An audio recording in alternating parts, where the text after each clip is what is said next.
All right, before all my St. Albert locals come for me in the comments, I love this city. I live here, I work here, I raise my girls here, but no place is perfect.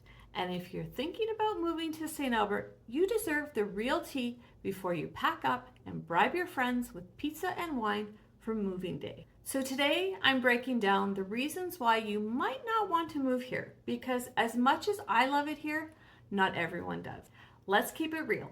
St. Albert is beautiful, and beauty sometimes comes with a few trade-offs, so I'll spill it. St. Albert isn't cheap. You're paying a premium for the community, schools, parks, and that family-friendly vibe everyone raves about.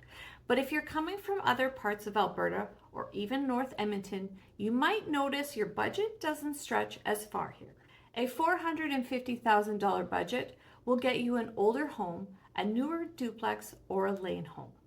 So if space and newer finishes are top of your priority, just know you're paying a little extra for that St. Albert lifestyle. Basically, it's the Starbucks effect. You're not just buying the house, you're buying the vibe. If you work in Edmonton, get ready to make podcasts or audiobooks your new best friend. On a good day, you're looking at 25 minutes.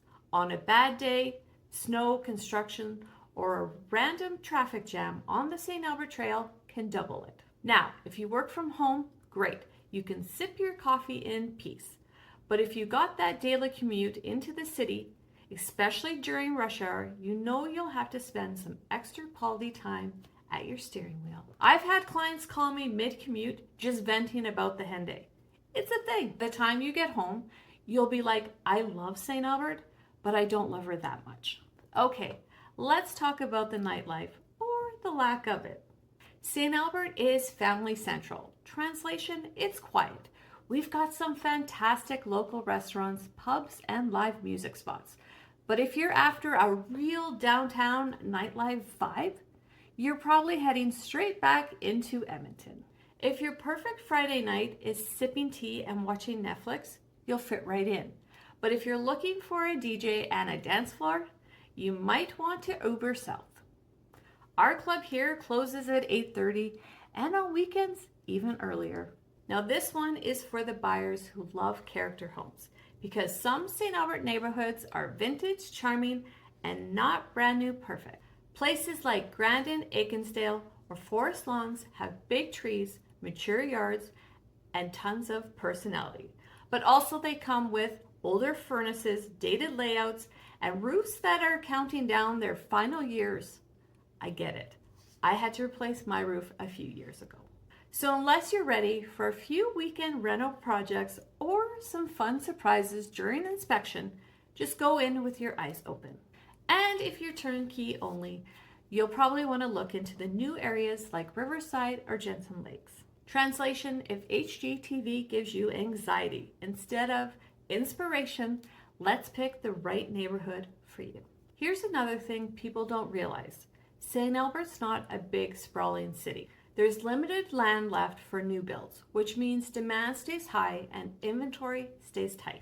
So if you have your heart set on a brand new home under $600,000, it's possible, but you might be waiting, compromising, or exploring nearby communities too. It's not impossible, but it's definitely a competitive market. Let's just say, bring your pre-approval and your patience. And finally, let's talk about the small town vibe. For most families, it's a dream. Tight-knit, friendly neighborhoods. But for some people, it might be a little too cozy. You may end up running into your kid's teacher, your dentist, or even your ex all in one grocery trip. It's basically the Canadian version of Stars Hollow, which is cute until you realize everyone really does know your business. And if you like your privacy, just know you may need to shop at Costco in Edmonton sometimes. So here's the thing. I love St. Albert and I wouldn't trade it for anywhere else. But every city has its quirks, and I'd rather you know them up front than finding out the hard way. If you're moving here for the community, schools, and a slower pace, it's going to check every box. But if you're looking for nightlife, lower prices, and your neighbor not knowing your business, you might want to explore a few nearby options first. Because the truth is, there's no perfect city, just the right fit for you and your family. If you're thinking about moving to St. Albert and want to see what your budget actually gets you here, DM me the word move and I will send you a list of homes plus my honest breakdown of each neighborhood, what's worth it and what's not. And if you want to hear the good side of living here, and trust me, there's plenty, go watch my video, The Top 10 Reasons Families Love Living in St. Albert. I'll see you there.